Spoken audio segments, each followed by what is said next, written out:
Welcome to the Banker Lamp. Please enjoy the video. You begin by confirming model, firmware, and how the TV connects to the network. This matters because different platforms expose different controls.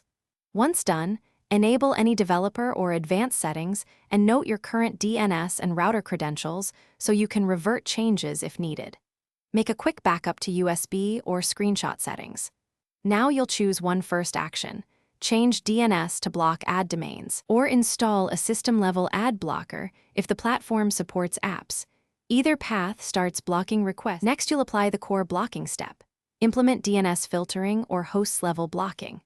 If using router DNS, point it to a public resolver plus a filtering service, or your pi-hole/adguard home and whitelist any required domains.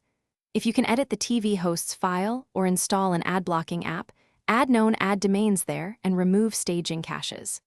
Make sure to test with the TV's network diagnostics and clear app caches.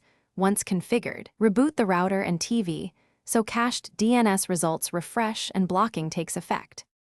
To finish, validate that ads are reduced across apps and channels and confirm no critical content is blocked.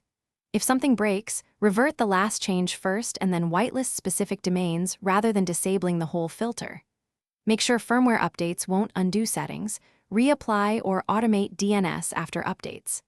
As a troubleshooting tip, if apps fail to load, switch the TV temporarily to a mobile hotspot.